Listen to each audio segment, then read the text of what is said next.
Welcome back. અમદાવાદમાં વ્યાજખોરોના આતંકનો વધુ એક કિસ્સો સામે આવી રહ્યો છે। વસ્ત્રાલમાં વ્યાજખોરોનું બળજબરીપૂર્વક પૈસા પડાવવાનું ષડયંત્ર સામે આવ્યું। ટ્રાન્સપોર્ટ વેપારીના પુત્રને ધમકી આપતા આ ફરિયાદ નોંધવામાં આવી છે।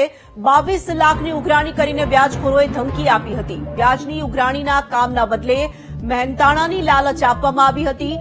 ખાતામાં 6.36 લાખની રોકડ જમા કરીને ટુકડે ટુકડે અલગ અલગ ખાતામાં ટ્રાન્સફર કરાવ્યા હતા। આ ટ્રાન્ઝેક્શનના નામે ધમકી આપીને 22 લાખની માંગ કરવામાં આવી।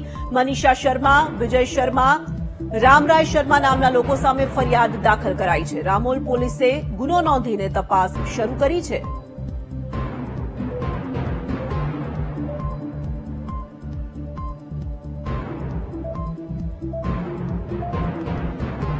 તો વસ્ત્રાલમાં વ્યાજખોરોનો આતંક જોવા મળી રહ્યો છે। કેટલાક લોકોની સામે ફરિયાદ પણ દાખલ કરવામાં આવી છે। વસ્ત્રાલનો આજે બનાવ છે। 3 વ્યાજખોરો સામે ફરિયાદ નોંધવામાં આવી। સમગ્ર મામલે રામોલ પોલીસે ગુનો નોંધીને તપાસ હાથ ધરી છે। સંવાદદાતા અનિતા પટણી જોડાયા છે ફોન લાઈન પર। અનિતા, શું આખો આ મામલો છે? ફરી એક વખત વ્યાજખોરોનો આતંક સામે આવ્યો છે, જેમાં એક દંપતી, શર્મા દંપતી છે, જેમાં મનીષાબેન શર્મા અને તેના પતિ જે છે વિજય શર્મા સાથે એક રામરાય શર્મા, આ ત્રણેય જે આરોપીઓ દ્વારા એક જે સ્ટુડન્ટ છે નીરજ ગુર્જર, તેને વ્યાજના મહેનતાણાના લઈને તેને જે લાભ આપવાની લાલચ આપીને આ યુવકનું એકાઉન્ટ મેળવી દીધું હતું ને ત્યારબાદ તેના એકાઉન્ટમાં 6 લાખ જેટલી રોકડ આપી હતી। અને આ જે વ્યાજની રોકડ જે છે તે જુદા જુદા લોકો પાસેથી વ્યાજની ઉઘરાણી કરીને ખાતામાં જમા કરે તેમજ અલગ અલગ લોકોને ટ્રાન્સફર કરે, જેને લઈને તેને મહેનતાણું મળશે તેવી લાલચ આપીને 6 લાખ જેટલી રકમ તેને ટ્રાન્સફર કરી હતી। અને જ્યારે 6 લાખ રૂપિયા રોકડ જે યુવકે જુદા જુદા વ્યક્તિઓને ટ્રાન્સફર કર્યા હતા, ત્યારબાદ આ વ્યાજખોરો દ્વારા તેના ઘરે રૂપિયા 22 લાખની ઉઘરાણી કરવા માટે પહોંચ્યા હતા। તેના ખાતામાંથી આટલી રકમ આપી હોવાની વાત કરીને અને બળજબરીપૂર્વક વ્યાજ સહિત ચક્રવર્તી વ્યાજ માંગીને તેની જે 22 લાખની ઉઘરાણી છે માનસિક ત્રાસ આપતા હતા। જે મામલે હાલ તો રામોલ પોલીસે આ ત્રણેય વ્યક્તિઓ વિરુદ્ધ ગુનો દાખલ કર્યો છે। જ્યારે જે વિદ્યાર્થી સાથે આ પ્રકારનું કૃત્ય થયું છે તેને લઈને જે હાલ તો નિવેદન નોંધીને આરોપીઓની શોધખોળ કરવામાં આવી છે। અનિતા, વ્યાજખોરોના આતંકને ડામવા માટે રીતસરની એક ડ્રાઈવ ચલાવવામાં આવી હતી, પરંતુ કોઈ જ કાર્યવાહી જાણે કે ન થઈ હોય, કોઈ જ અસર ન થઈ હોય તેમ લાગી રહ્યું છે। આ આતંકથી રાહત આખરે નથી મળી રહી, તેના શું કારણો લાગી રહ્યા છે?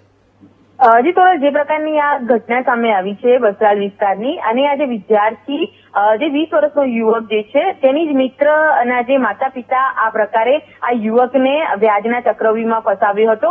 ખાસ તો વ્યાજખોરોનો આતંક સતત વધી રહ્યો છે। અગાઉ બી એ વ્યાજખોરોના કારણે અનેક લોકોએ આપઘાત કર્યો છે। આ કેસમાં પણ અલગ પ્રકારનું ષડયંત્ર સામે આવ્યું છે, જેમાં એક યુવકને મહેનતાણું આપવાના નામે જે જુદા જુદા લોકોને જ્યારે વ્યાજે પૈસા ચૂકવવા માટે તેની મદદ લીધી હતી અને તેના એકાઉન્ટમાં પૈસા જમા કર્યા હતા, પરંતુ આ પૈસા યુવકે પરત આપી દીધા હોવા છતાં તેને મહેનતાણું તો ના મળી, પરંતુ આ વ્યાજખોરો દ્વારા તેને વ્યાજે પૈસા આપ્યા હોય તેવી રીતના 22 લાખની ખંડણી માંગી હતી। તેના પિતા જે ટ્રાન્સપોર્ટના વેપારી છે તેઓનો ધંધો બંધ કરી દેવાની પણ ધમકી આપી હતી અને ટ્રાન્સપોર્ટને લઈને જે ગાડીઓ જે છે તે પડાવવાનું કાવતરું રચ્યું હતું, પરંતુ આ સમગ્ર મામલો રામોલ પોલીસ સ્ટેશન પહોંચ્યો હતો। આરોપીઓની તસ્કરની કાર્યવાહી હાથ ધરી છે। જી અનિતા, ધન્યવાદ તમામ વિગતો માટે। નીરજ ગુર્જર જે ફરિયાદી છે આ સમગ્ર મામલે, તે આપણી સાથે વાતચીત કરવા માટે જોડાઈ चुक्या છે। नीरज जी, क्या पूरा ये मामला आपके साथ वाकया क्या हुआ है? आपने पुलिस में कंप्लेन की है, किस बात की आपने कंप्लेन की है, किस किस लोगों के सामने, किन किन लोगों के सामने ये कंप्लेन की गई है? मैडम, इसमें ऐसा है कि जब मैं 9th में था, हमें इनकी जो लड़की है ध्वनि शर्मा जी, उनके कांटेक्ट में आया।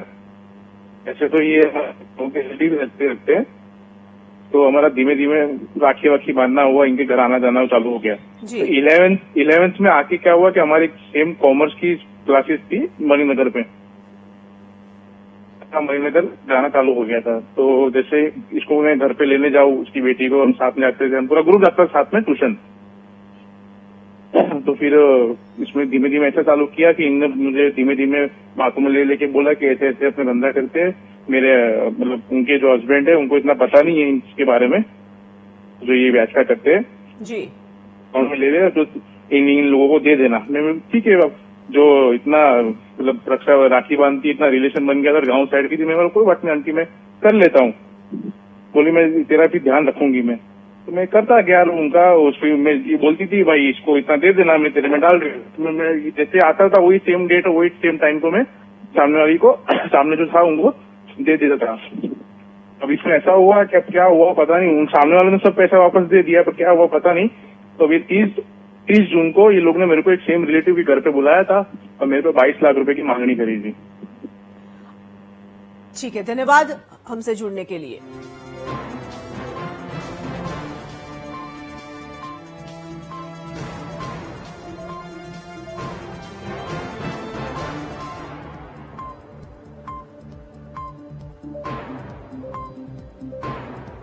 એસબી ચૌધરી, પીઆઈ રામોલ આપણી સાથે જોડાઈ ચૂક્યા છે। ચૌધરી સાહેબ, આજે આખી ફરિયાદ દાખલ કરવામાં આવી છે, જે રીતે એક શખ્સ સાથે ષડયંત્ર રચવામાં આવ્યું છે, પરંતુ સૌથી મોટો સવાલ એ છે કે વ્યાજખોરોનો જે આતંક છે તે એક બાદ એક ઘટનાઓ સામે આવતી જ રહે છે।